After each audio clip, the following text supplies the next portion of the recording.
I thought about London, about safety, about the gray, numb existence I'd been planning. I thought about his hands, his mouth, his eyes when he looked at me like I was salvation and damnation wrapped in silk.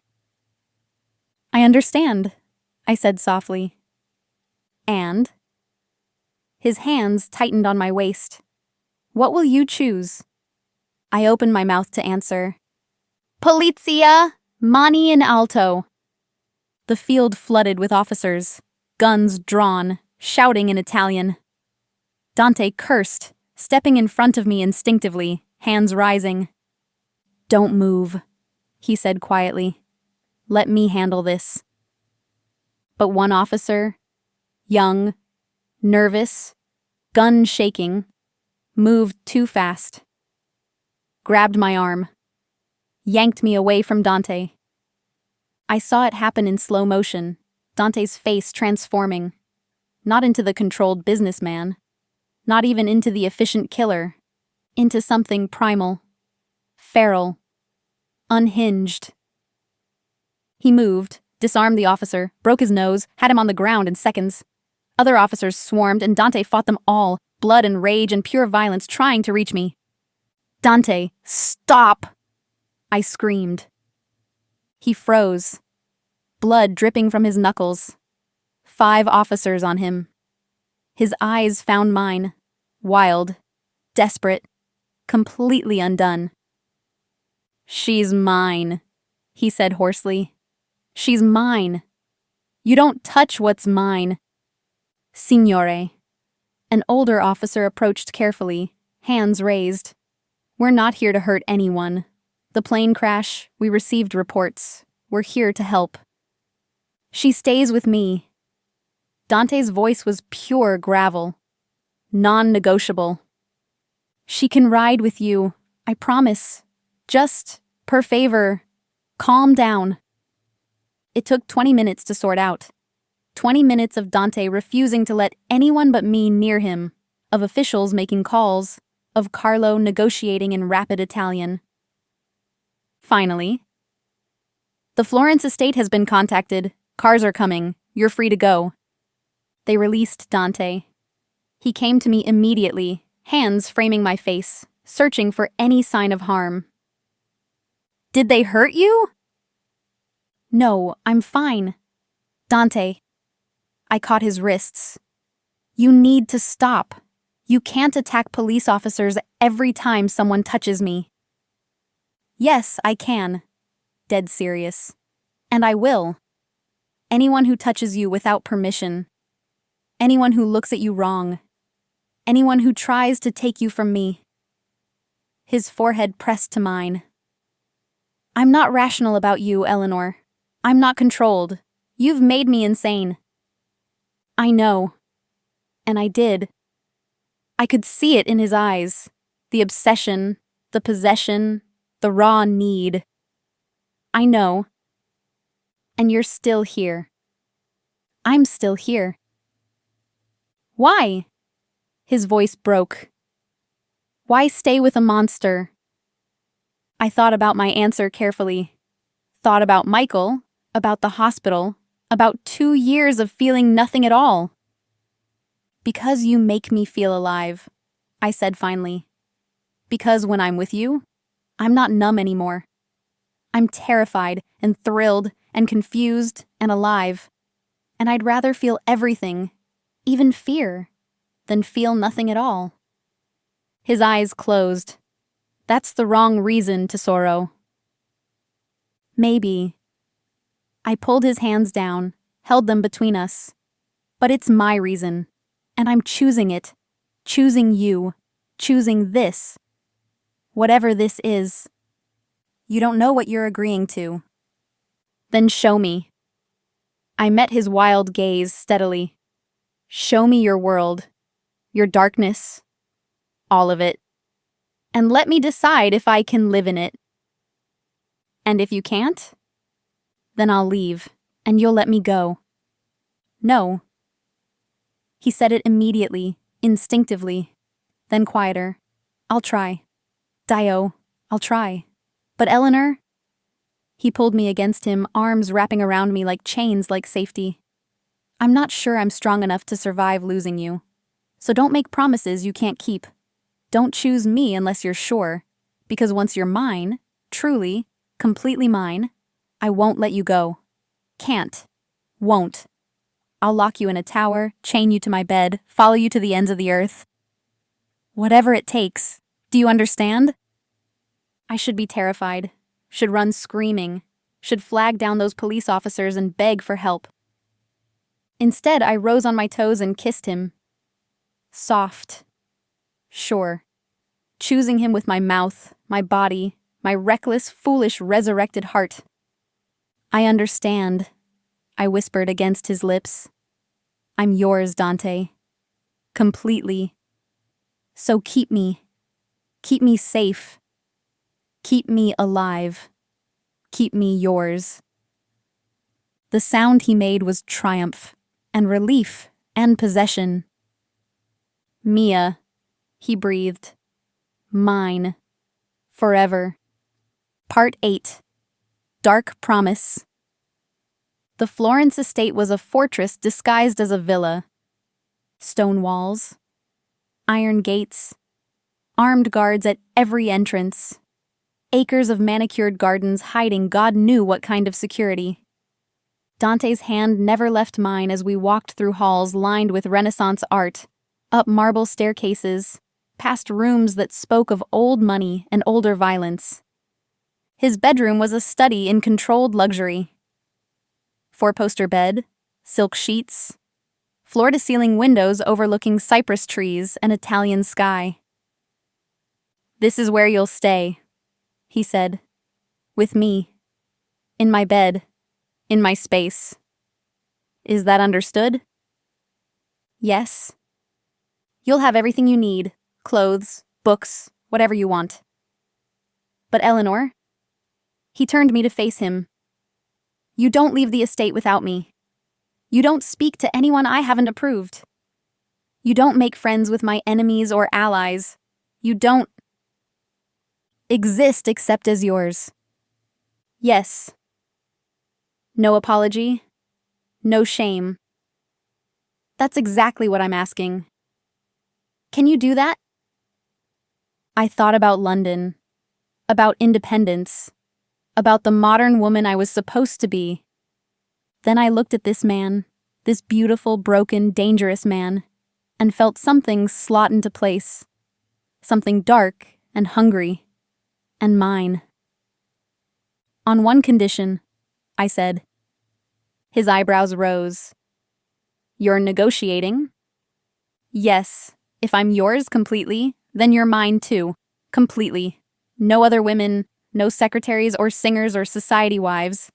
Just me. Can you do that? His smile was slow, predatory, pleased. I haven't looked at another woman since I saw you in that terminal, Tesoro. Haven't wanted to. You've ruined me for anything else. He pulled me against him, hands sliding into my hair. You want me, you have me, all of me. The good, the bad, the monstrous. It's all yours. Then we have a deal. Deal, he murmured and kissed me. This time there were no interruptions. No crashes, no gunfire, no emergencies. Just us, finally, in his bed, in his space, in his world. He undressed me slowly, reverent, worshipful, like I was something precious. His hands learned every inch of my skin. His mouth followed, and I let him explore, possess, claim. Beautiful, he whispered against my stomach. Bellissima, mine. When he finally moved over me, his eyes were dark and wild and absolutely focused. Last chance, he said roughly. Once I have you, once you're truly mine, there's no going back. Say no now, and I'll stop. I'll let you sleep, His breath shuddered. I'll let you go if you ask. But if you say yes to Tesoro, you're mine. Forever. Say yes. I looked up at this man who'd kidnapped me, crashed for me, killed for me. This man who looked at me like I was the only thing keeping him tethered to humanity. Yes, I said clearly. I'm yours. Make me yours. He did. Fade to black. Epilogue. 3 months later. I woke to Italian sunlight and Dante's arm around my waist. 3 months. 3 months of learning his world, his darkness, his surprising tenderness. 3 months of silk dresses and armed guards and nights that burned with passion. 3 months of becoming someone I didn't recognize and loving every minute of it. Buongiorno, Signora Salvatore, he murmured against my neck. Signora, we'd married last week, a quick ceremony in his private chapel, his men as witnesses, a priest who didn't ask questions. The ring on my finger was a ruby the color of blood, surrounded by diamonds. Good morning, husband. He rolled me beneath him, smiling down at me with those dark, dangerous eyes. Sleep well? Always. It was true. I never had nightmares anymore. Only dreams of him. Good. He kissed me, slow and thorough. Because today we have visitors. I tensed. Who? Marchetti. His smile turned sharp. Or what's left of his organization. They've requested a meeting, a truce. Because of the war. Because they're losing. Badly. He traced my cheekbone. You gave me something to fight for, Tesoro. Made me unstoppable. They know they can't win, so they're surrendering. And you'll accept? On my terms, yes. But Eleanor... His expression grew serious. This means you'll be introduced. Officially. As my wife. They'll know about you, target you. They've been targeting me for 3 months. This is different. This is official. Once they see you, once they know you're my weakness, I'm not your weakness. I cupped his face. I'm your reason, remember? My reason. He smiled, real and soft and rare. Yes, my reason for everything. He kissed me again, then pulled back. Still, I need to know you're comfortable that you accept what this means. Because once you're at that table, once you sit beside me as my wife, there's truly no going back. You'll be in this world, this life, forever. I thought about the nurse I'd been, the gray, numb existence I'd fled, the safety I'd planned in London. Then I looked at the man above me, my monster, my husband, my obsession, and felt nothing but certainty. I'm already in this world, I said softly. I've been in it since the moment I took your hand in that terminal, since I chose you over safety, since I said yes. So introduce me, Dante. Let them see, let them know. I'm yours, and you're mine. And anyone who tries to come between us... I smiled, dark, possessive, learned from him. Well, they'll learn what happens when you threaten what's mine. His eyes blazed. You're perfect. Perfetta. I don't deserve you. No, I agreed, pulling him down to kiss me. But you're keeping me anyway. Forever, he promised against my lips.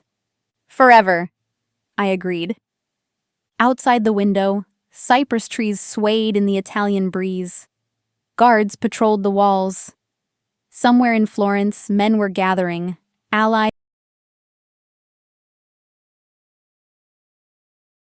One, a lean man with a knife scar bisecting his mouth, spoke rapid Italian. I caught fragments. Chi è pericolosa, polizia. Who is she? Dangerous. Police. Dante's response was a single word, delivered in a tone that could freeze blood. Basta. Enough. Silence fell like a guillotine blade. Gentlemen, Dante said, switching to English, his hand still wrapped around mine.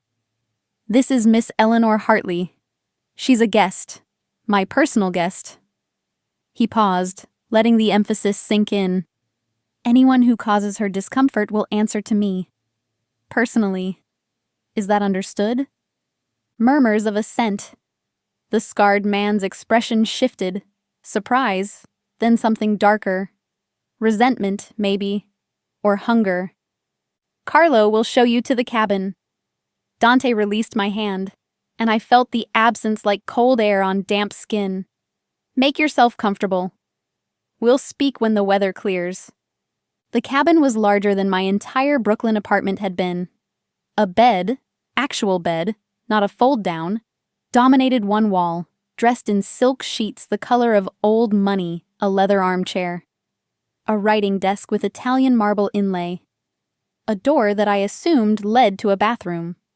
And a lock. On the inside of the door. I turned it, heard the bolt slide home, and finally let myself breathe. What have I done? I was on a mobster's plane. Because he was a mobster, no legitimate businessman traveled with armed guards, spoke in tones that commanded instant obedience, or looked at women like they were acquisitions to be cataloged. I should demand to leave, should pound on that door until... The door to the bathroom opened. I spun, heart in my throat, and found myself staring at a woman. 40s, perhaps, with silver threading through her black hair and the kind of face that had been beautiful once, and was now simply striking. She held a stack of towels, seemingly unsurprised to find me there. "You'll want to change," she said in accented English, nodding toward my soaked coat. "I've drawn a bath. There are clothes in the closet. They should fit. Mr. Salvatore was specific about sizes." My skin crawled. "How did he know your measurements?" She smiled thinly. "Mr. Salvatore notices everything, signorina. Everything." She set the towels on the bed and moved toward the door, paused with her hand on the frame. "Advice from someone who's served the Salvatore family for 30 years. Don't run. He hates running. It activates something in him.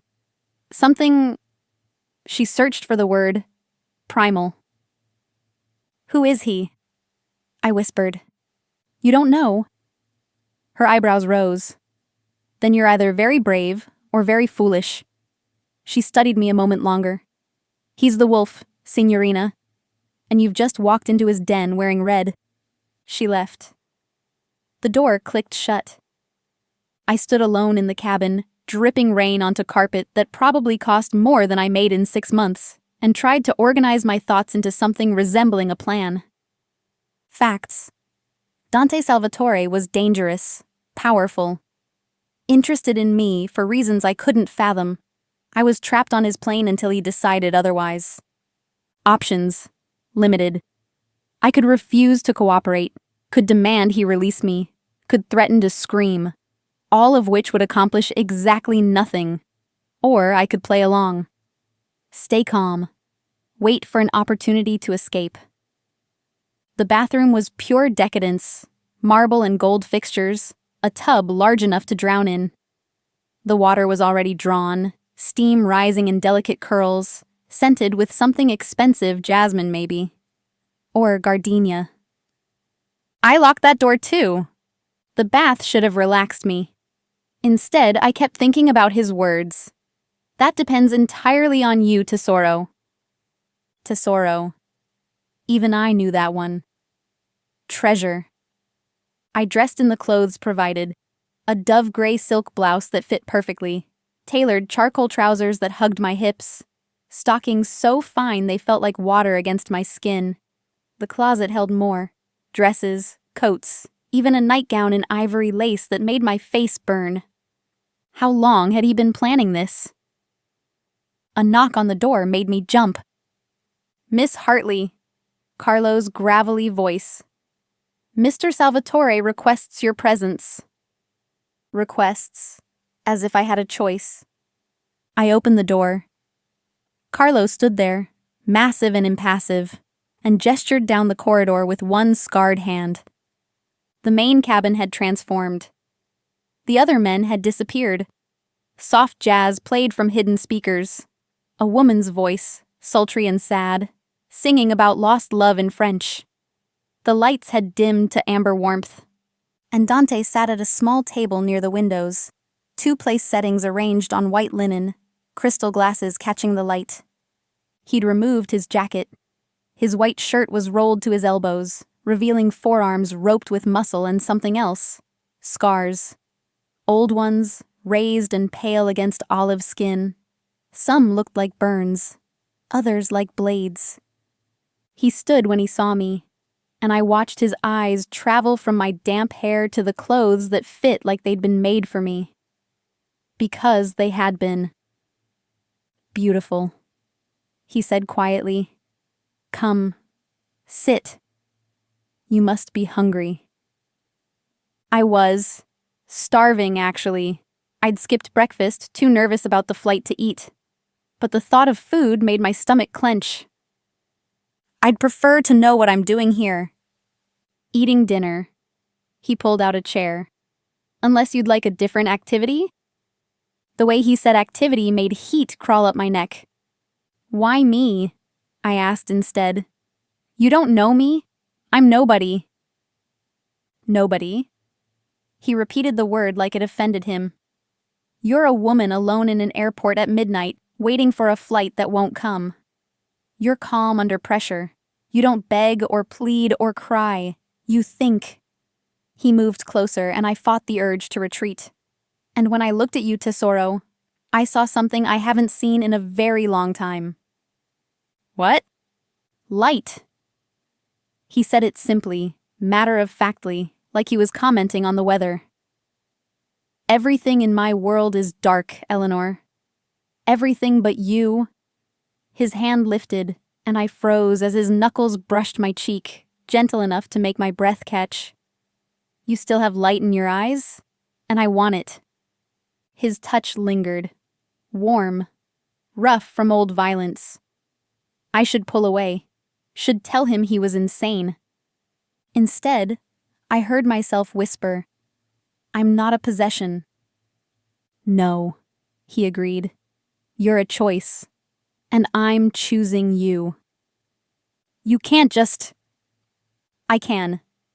He dropped his hand, stepped back, gestured to the table. "I have. Now sit, Eleanor. Let me feed you. Let me show you what it means to be chosen by me." And God help me. God forgive me. I sat. Part 4. Forced proximity. Dinner was Italian. Of course it was. Fresh pasta with butter and sage, roasted vegetables that tasted like summer, bread still warm from whatever miracle oven they had on this plane, wine so smooth it felt like silk going down. Dante ate with old-world manners. Knife and fork used properly, napkin in lap, never speaking with his mouth full. It should have made him seem civilized instead. It made him seem more dangerous. A predator who'd learned to mimic humanity. "Tell me about London," he said, refilling my wine glass. "Why run there?" "I'm not running." Liar. No heat in the word, just certainty. "You're running from something, or someone. Which is it?" I took a long drink, buying time. The wine was making me warm, loosening the knots in my shoulders. "My fiancé died," I said finally. 2 years ago. In France." "The war?" "Yes." I stared at my plate. "Michael was a captain. His transport took artillery fire outside Chateau Thierry. They said it was instant. They said he didn't suffer." "But you don't believe them." "I'm a nurse." I met his eyes. "I know exactly how men die in war. There's no such thing as instant. There's always time to be afraid." Something shifted in his expression. Not quite sympathy. Something rawer. Recognition. "You served," he said. Not a question. "Brooklyn Methodist. We took the overflow from the VA hospital. Soldiers who couldn't afford private care. who had nowhere else to go. My hands tightened around the wine glass. I held a lot of hands, heard a lot of last words, counted a lot of final seconds. And now you're empty. My eyes snapped to his. He saw too much. Understood too much. Now I'm practical, I corrected. There's a nursing shortage in London. Good pay, good hours, and an ocean between you and the memories. Yes? He nodded slowly. That, I understand. Do you? It came out sharper than I intended. Have you lost someone? Everyone. He said it simply. I lost everyone. The way he spoke, flat, factual, made it worse somehow, made it real. The war? I asked. Before that. During, after. He poured more wine for himself. My world, Eleanor, doesn't allow for survivors. Only victors and corpses. And which are you? His smile was knife-sharp. Both. The plane shuddered, turbulence from the storm. The lights flickered once, twice, then steadied. We'll be here a while, Dante said, standing. The storm's worsening. Make yourself comfortable. Read, sleep, whatever you need. But, he paused at the corridor entrance. Don't try to leave. Carlo's outside your door. For your protection. Or my imprisonment. Semantics. He smiled. Buonanotte, Eleanor. I didn't sleep. How could I, knowing armed men stood between me and escape? Knowing that somewhere in this flying cage, Dante Salvatore was awake, thinking about me, planning what came next. I tried the door once, locked from the outside despite the interior bolt. Tried the windows, sealed, reinforced. I was trapped. The reality of my situation finally crashed through the wine fog. I'd gotten into a car with a strange man. Onto his plane. Let him feed me, touch me, look at me with those dark, hungry eyes. What's wrong with me? But I knew. I'd known since the moment he'd said light. Since he'd looked at me like I was something precious instead of something broken. I wanted this. Wanted him. Wanted to feel anything other than the gray numbness that had swallowed me whole since Michael's death. Even if feeling meant fear.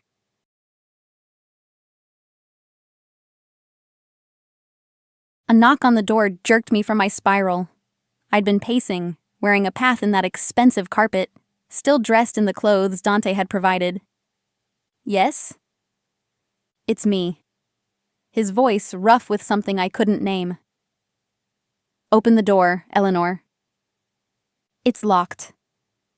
From the outside, I know. I'm asking you to unlock your side. My hand hovered over the bolt. Why? Because I need to see you. You saw me at dinner. That was hours ago. Open the door. Per favore. Please. The first time he'd asked instead of commanded. I slid the bolt back. He stood in the corridor, looking undone. His shirt was untucked, top buttons undone. His hair, previously slicked to perfection, fell over his forehead and his eyes. God, his eyes were wild, desperate. I couldn't sleep, he said roughly, knowing you were here, alone, in my space, wearing my clothes. Your scent is everywhere, Tesoro, driving me insane. Dante, let me in. He stepped forward, and I retreated instinctively. He followed, closing the door behind him. Just to talk, I swear it. Just let me be near you. This is insane. You're insane. Yes. He said it with dark humor. Completely. I saw you sitting alone in that terminal, looking like every dream I've ever had and couldn't remember, and I lost my mind, I told Carlo. Invite her to my jet. Convince her. Bring her to me. And he did. And now you're here. And I don't know what to do with you. Let me go. Can't. He moved closer. Slow. Deliberate. Won't. You're mine now, Eleanor. I decided. And what I decide happens. I'm not yours. I'm not anyone's. You're mine. He was right there now, close enough that I could smell him. Cigars and rain and expensive cologne with something underneath, something primal and male. Say it. Admit you felt it too, in the terminal. That pull. I felt nothing. Liar.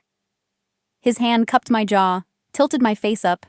His thumb traced my lower lip and my breath stuttered. Your pulse is racing. Your eyes are dilated. You're afraid, yes, but not of me. Of this. Of what you want me to do. You don't know what I want. Yes, I do. He leaned in, his lips a breath from mine. You want to forget. Want to feel something real. Want someone to see you, not the nurse, not the grieving widow, but the woman underneath the one who's been dying slowly for 2 years. The one I'm going to bring back to life. Please, tell me to stop. His other hand found my waist, pulled me flush against him. Tell me you don't want this, and I'll walk out. I'll have Carlo arrange for a hotel. You'll never see me again. But Eleanor? His forehead pressed to mine. If you don't tell me to stop right now, I'm going to kiss you. And once I start, I won't be able to stop. I should say it. Should end this before it began. Instead, I fisted my hands in his shirt and pulled him down to meet me. Part 5. Vulnerability Reveal. He kissed like a man possessed. His mouth claimed mine with bruising intensity, one hand cradling the back of my head, the other spanning my waist completely. I gasped against his lips, and he took advantage, deepening the kiss, tasting me with a thoroughness that made my knees buckle. He caught me, arm tightening, lifting me until my toes barely touched the ground. I clung to him, dizzy from wine and want, and the sheer, overwhelming sensation of being wanted like this, like I was air and he was drowning. Dio, he breathed against my mouth. You taste like salvation. Then he was walking us backward, still kissing me, until my back hit the wall. His body pressed against mine, all hard muscle and controlled strength, and I felt the evidence of his desire against my hip, unmistakable and terrifying and thrilling. Tell me to stop, he said again, lips trailing down my jaw, my neck, finding the pulse point and staying there. Tell me, Eleanor. I couldn't. God help me, I couldn't. Don't stop, I whispered. He groaned, a sound of victory and surrender, and his hands were everywhere. Sliding up my ribs, thumbs brushing the sides of my breasts through the silk blouse I arched into the touch, shameless, desperate for more. His fingers found the buttons of my blouse, worked them open with surprising dexterity for such large hands. The silk fell away, and he stepped back just far enough to look at me, his eyes raking over the lace underneath, the rise and fall of my chest, the way I was trembling.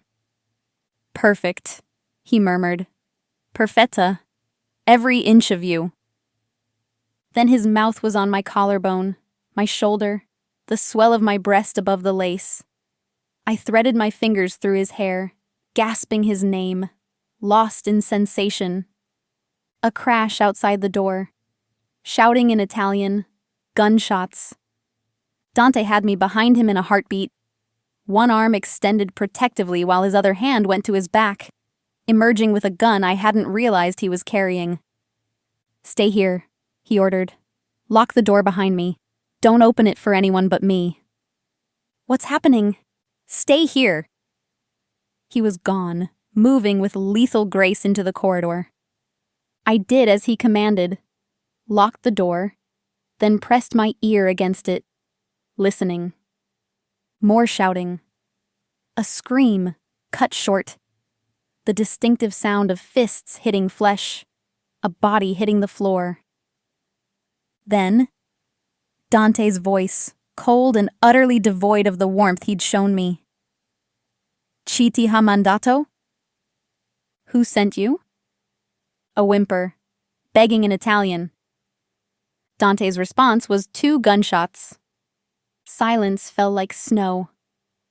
I stood frozen, reality crashing through my arousal-fogged brain.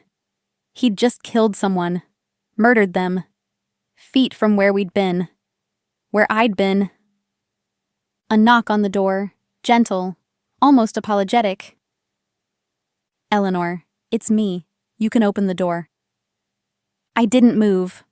Tesoro, I know you're frightened, but I need you to let me in. There's blood. I don't want you to see the corridor. Please. My hands shook as I unlocked the door. He slipped inside quickly, shutting it behind him. And he was right. There was blood. On his shirt. His hands.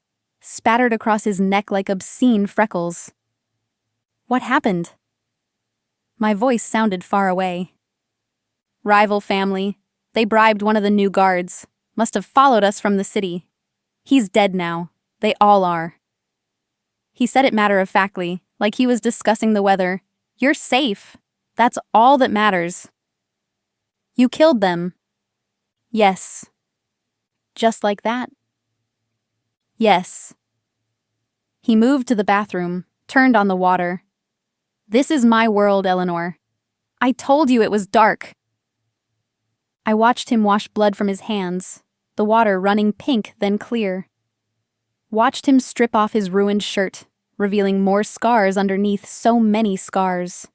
Bullet wounds, knife wounds, burns. A roadmap of violence written across Olive's skin. Who are you? I whispered. He dried his hands, turned to face me. You really don't know? I know you're dangerous. I know you have money, power, men who kill for you. I know... My voice broke. I know I should be terrified, should run, should hate you for what you just did. But you don't. No. God help me. I don't! He crossed to me slowly, giving me time to retreat. I didn't. Couldn't. My family controls everything from Boston to Philadelphia, he said quietly. Bootlegging, gambling, protection, imports.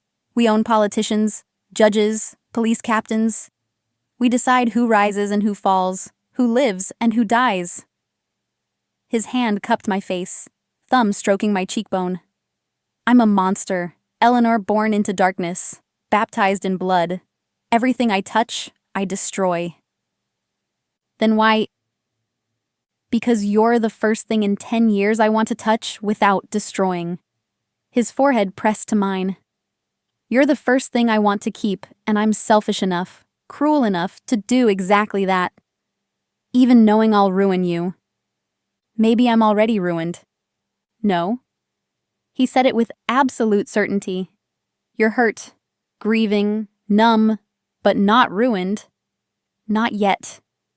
His lips brushed mine, gentle this time, asking instead of taking, let me ruin you properly, Tesoro. Let me be your worst decision. Your sweetest mistake. I should say no. Should push him away, demand he release me, threaten to go to the police with everything I'd seen. Instead, I kissed him back. Slow. Deliberate. Choosing him despite every warning bell, every rational thought, every ounce of common sense I possessed. Yes. I breathed against his mouth. Ruin me. He made a sound between a laugh and a groan, lifted me bodily, carried me to the bed. Laid me down with surprising gentleness for a man with murder still wet on his hands. Not tonight, he said, even as his body covered mine, even as his mouth found my neck, my shoulder, the hollow of my throat. Tonight, I just want to hold you, want to feel you alive and warm in mine. Tomorrow, His teeth grazed my collarbone. "Tomorrow, I'll show you exactly what you've agreed to." He kept his word. We didn't cross that final line, but he touched me everywhere else, learning my body with those killer's hands, finding every place that made me gasp, made me arch, made me forget my name and his sins and everything except the feeling of being wanted like this. When I finally fell asleep, it was wrapped in his arms, his heartbeat steady against my back, his breath warm in my hair. And for the first time in 2 years, I didn't dream of death. Part 6. External threat. I woke to sunlight streaming through the cabin windows and the realization that we were moving. Not the gentle taxi of a plane on the ground. Flying. I sat up, heart pounding. Dante was gone, his side of the bed cold. I was still dressed in the lace underneath the blouse, covered by a blanket that smelled like his cologne. The door was unlocked. I dressed quickly in yesterday's clothes, finger-combed my hair, and stepped into the corridor. The bodies were gone. The blood was gone. The carpet looked pristine, like violence had never stained it. Only the faint smell of bleach remained. Voices from the main cabin. I followed them. Dante sat at the same table where we'd eaten dinner, now covered in papers, maps, photographs. Carlo stood beside him, speaking rapid Italian.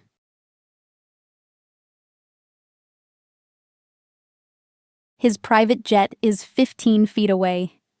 Between us, 6 armed men, the Atlantic Ocean beneath the tarmac, and every instinct I have left screaming at me to run. "Get on the plane, Miss Hartley." Dante Salvatore's voice is velvet over steel, his Italian accent curling around my name like smoke. Like ownership. He stands at the bottom of the aircraft stairs, hands in the pockets of his charcoal suit, perfectly relaxed. As if women refuse him every day. As if the bulge under his driver's jacket isn't a gun. Rain hammers the private airstrip outside Newark. My hair plasters to my face, my travel coat soaked through.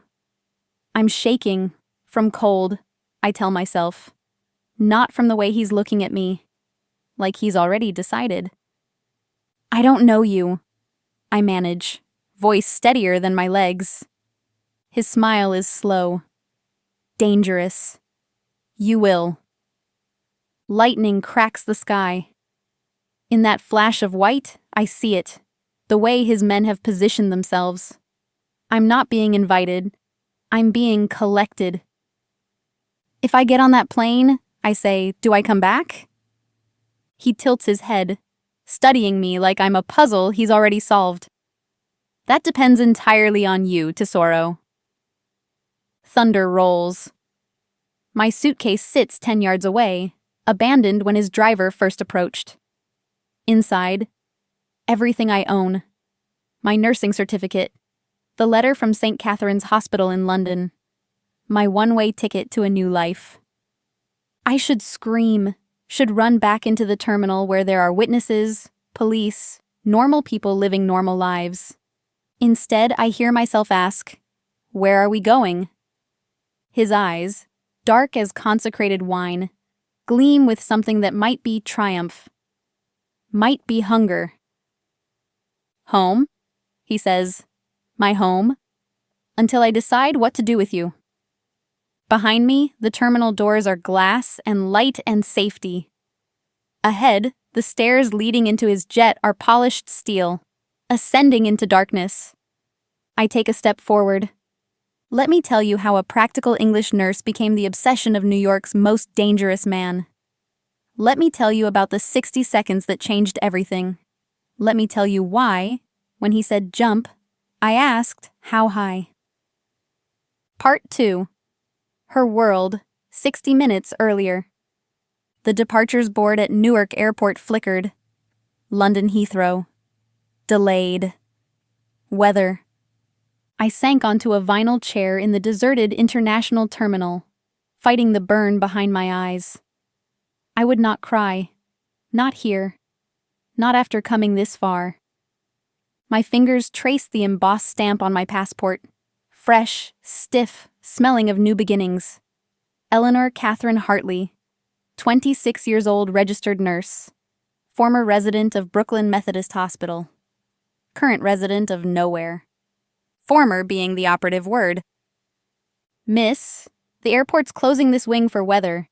You'll need to relocate to the main terminal.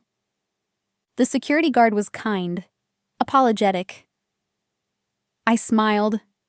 The smile I'd perfected during 3 years of double shifts, dying patients, and doctors who looked through me like I was wallpaper. Of course, thank you. I gathered my things. 1 suitcase, 1 handbag, one last thread of hope that London would be different, that putting an ocean between me and Michael's ghost would finally let me breathe. The main terminal was chaos, delayed flights, crying children, men in fedoras smoking by the windows. I found a quiet corner near the private aviation gates, away from the crowds, away from the happy families and honeymooning couples, and everyone who still believed the world was safe.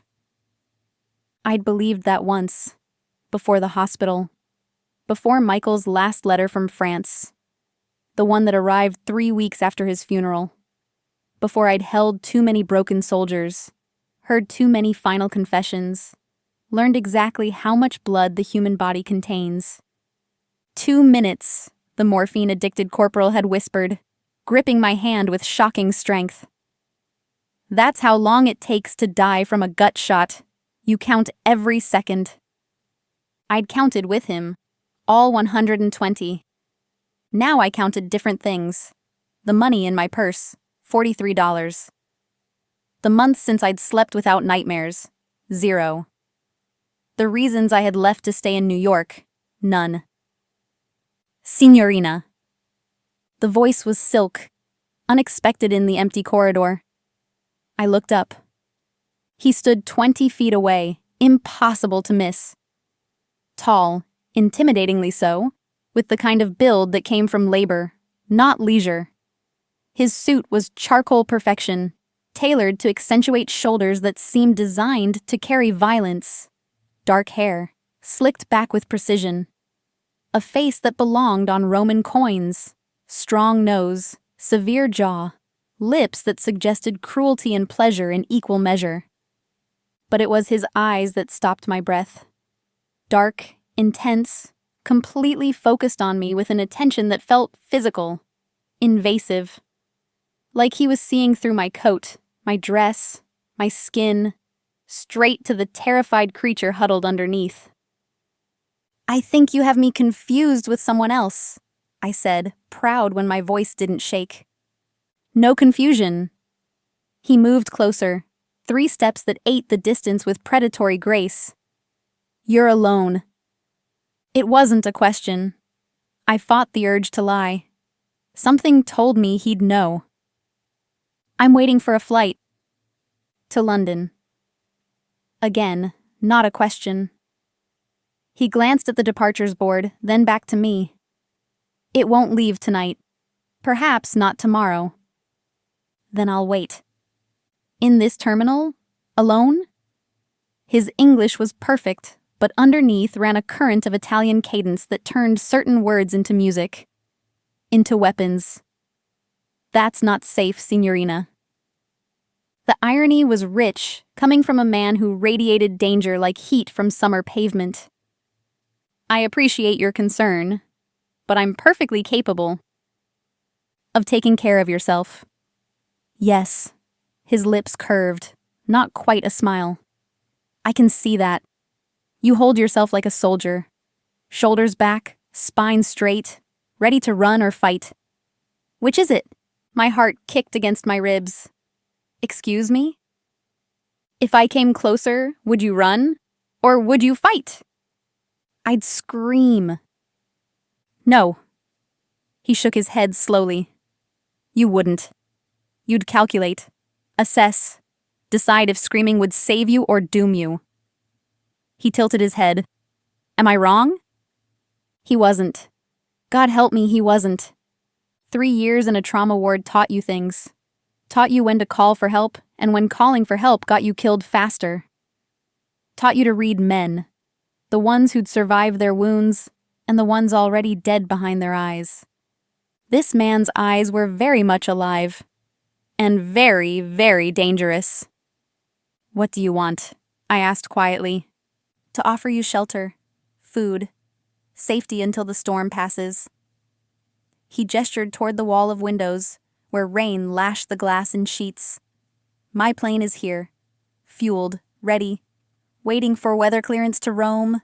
You could wait there, in comfort." With a strange man. "I'm Dante Salvatore." He said it like it meant something, like I should know. "And you are?" I should lie, should give him any name but mine. "Eleanor." "Eleanor." He tasted it, the syllables softening with Italian emphasis. "Bella Eleanor, you're too far from home." "So are you. Home is wherever I choose to be." There was possession in those words. Ownership. "Tonight, I choose here. Because you're here." The rational part of my brain, the part that had kept me alive through 3 years of hell, was screaming. Sirens, red lights, every warning bell God gave women clanging in unison. But there was another part. The part that had been numb for 2 years. The part that Michael's death had frozen solid. And that part was waking up, stirring, responding to the heat in this stranger's gaze like a flower turning toward dangerous sun. "I don't think." He extended his hand. Long fingers, broad palm, a signet ring on his right hand engraved with something I couldn't read. "Come with me, Eleanor. Let me keep you safe." "Safe," I repeated, nearly laughing. "You're the most dangerous thing in this airport." His smile was real this time.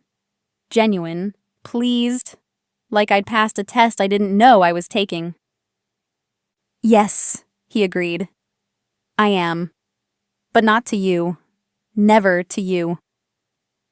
It should have sounded insane. Should have sent me running for the terminal guards, the police, anyone.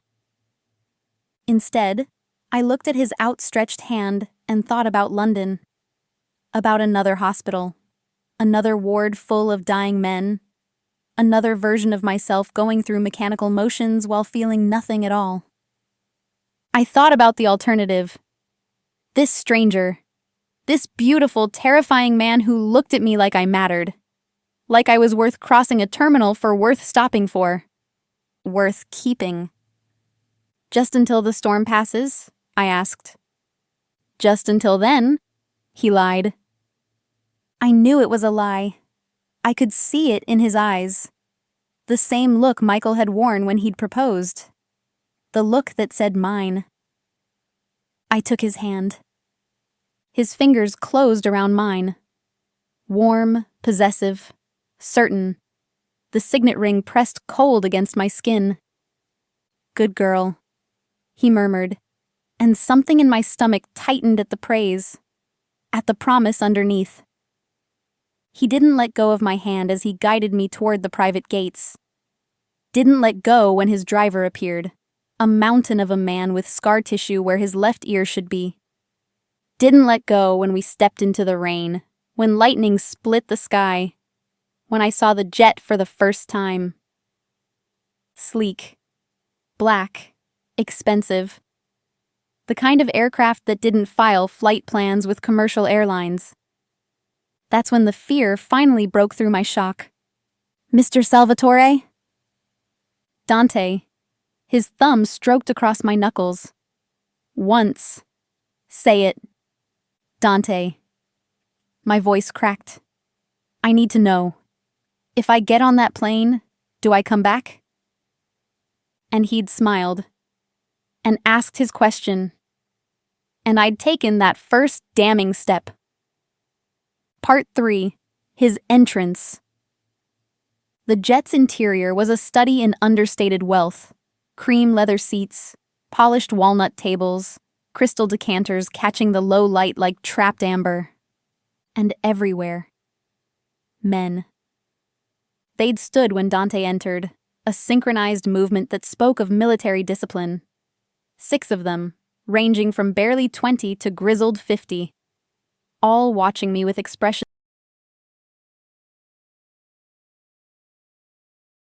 They all looked up when I entered. Buongiorno, Dante said, rising. Sit. Eat. We have much to discuss. A spread was laid out. Pastries, fruit, coffee that smelled like heaven. My stomach growled despite the tension crackling in the air. Where are we going? I asked, taking the seat he offered. Home, Italy, my estate outside Florence. He poured coffee for me, added cream and sugar without asking how I took it. He just knew. We'll land in 6 hours. Italy. I stared at him. You're kidnapping me to Italy? I prefer protective custody.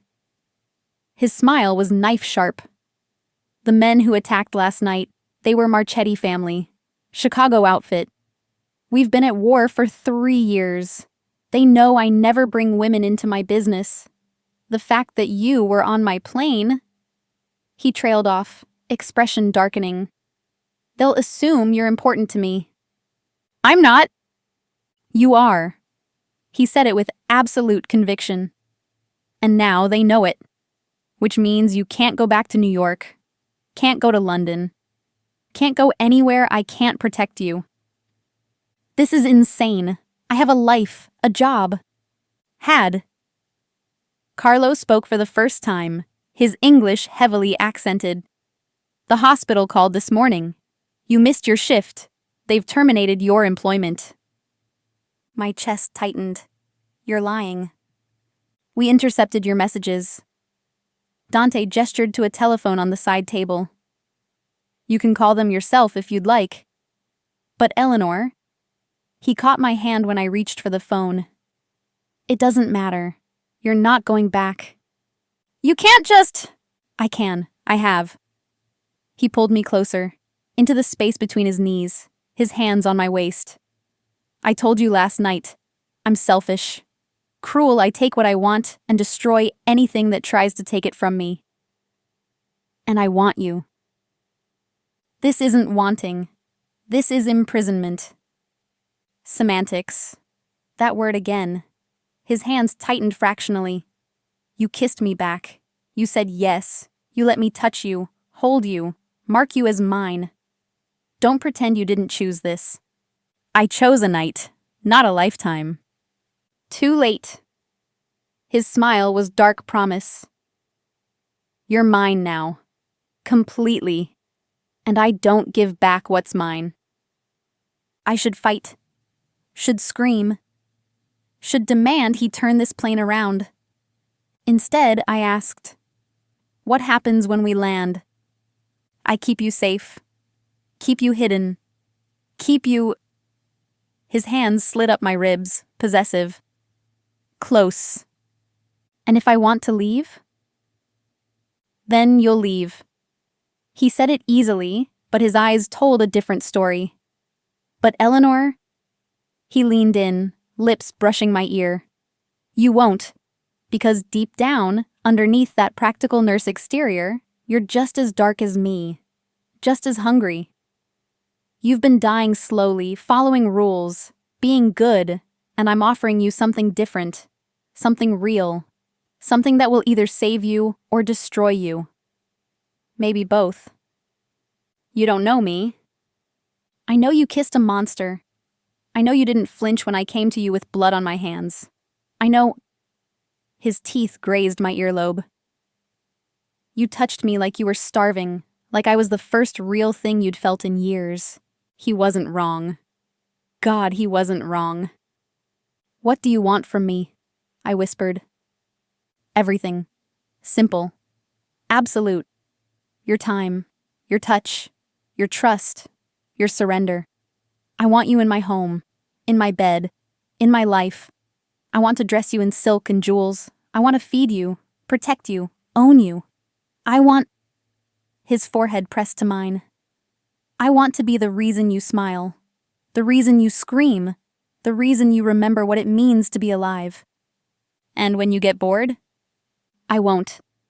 How can you be sure? Because I've been empty for 10 years, Eleanor, and you're the first thing that's made me feel full. The first thing I want to keep instead of use and discard. The first thing... His voice roughened. The first thing I'd burn the world for. Before I could respond, the plane lurched. Hard. Alarms shrieked. The lights flickered. Dante had me on the floor instantly, his body covering mine. Around us, men moved with military precision, drawing weapons, checking systems, barking orders. "What's happening?" I gasped. "Engine failure." Carlo's voice was tight. "We're going down." The plane dropped, sickeningly fast. My stomach lurched into my throat. Dante's arms tightened around me, his body completely covering mine, shielding me. "Non ti lascerò," he said against my hair. "I won't let you go. Whatever happens, Eleanor, I won't let you go." The world became noise and chaos and terror. The plane shuddered, bucked, screamed metal protest. I couldn't breathe, couldn't think, couldn't do anything except hold on to Dante and pray to a god I'd stopped believing in. Preparatio impatto. Impact. The world exploded into sound and pain and darkness. Part 7. The Choice. I came to with Dante's voice in my ear, urgent and rough. "Eleanor, tesoro, open your eyes. Look at me." Everything hurt. My head pounded. My ribs ached. But I was alive. We were on the ground. The plane was wrong. Tilted at an angle, smoke filling the cabin, alarms still wailing. Through the cracked windows I saw green, trees, grass we'd gone down in a field somewhere. "Can you move?" Dante's hands ran over me, checking for brakes, for blood. "Talk to me, Bella." "I'm okay." My voice came out raspy. "You?" "Fine." He pulled me to my feet. Around us, his men were moving. Injured but functional. "We need to evacuate. Now. Before..." An explosion cut him off. The tail section erupted in flames. "Andiamo!" Dante grabbed my hand, and we were running. Through smoke, past groaning metal, toward the emergency exit. Carlo kicked it open, and we spilled out into cold air and grass and blessed space. We ran until we were clear of the wreckage, until the heat from the flames wasn't scorching. Then Dante turned me, hands on my face, eyes wild. "You're sure you're all right? Nothing broken? No pain?" "I'm fine." "Dante." "What?" The engine was sabotaged.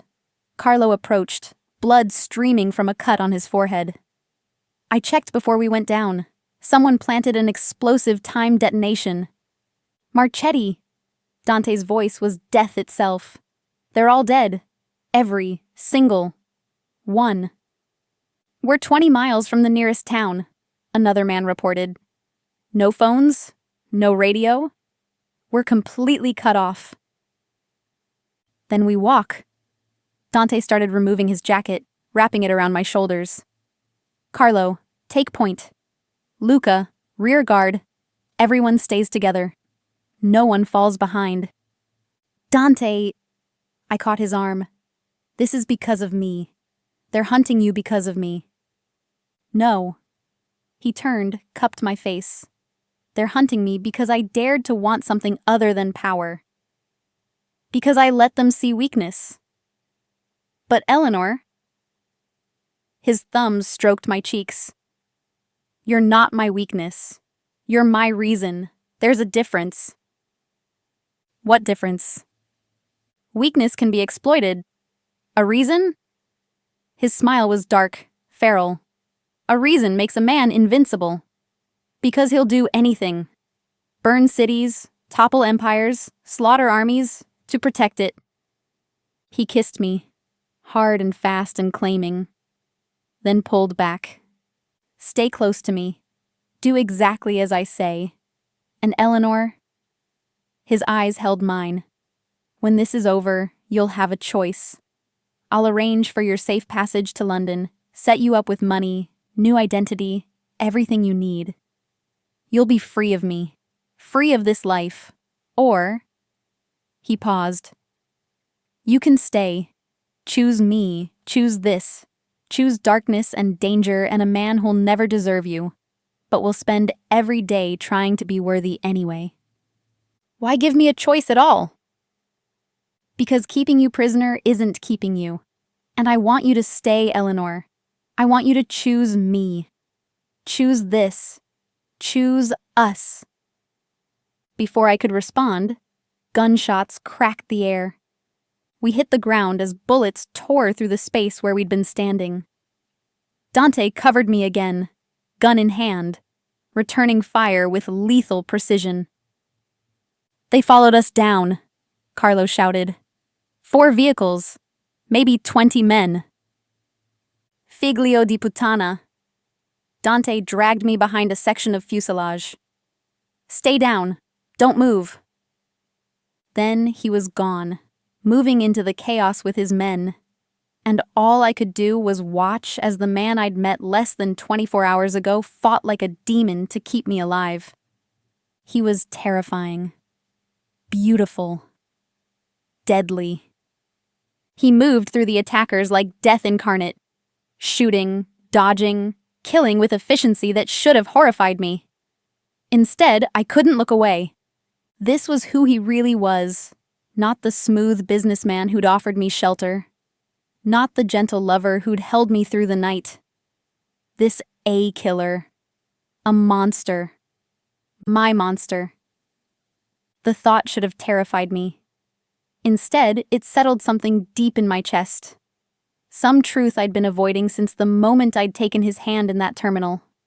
I didn't want safety, didn't want London, didn't want another hospital, another life of following rules and feeling nothing.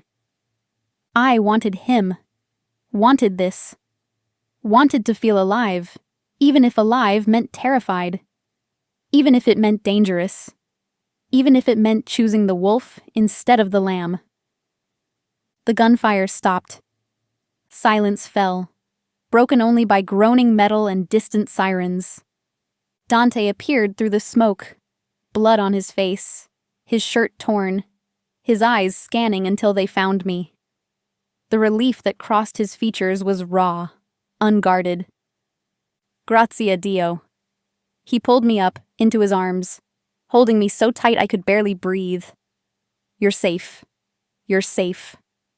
So are you, I whispered against his chest. Polizia coming, Carlo warned. We need to disappear before they arrive. There's a safe house 15 miles north, Dante said, not releasing me. We'll regroup there. Eleanor? He pulled back just enough to see my face. I need to know, when we get there, when you're safe and you've had time to think. I need to know your choice. Because I can't. His voice cracked.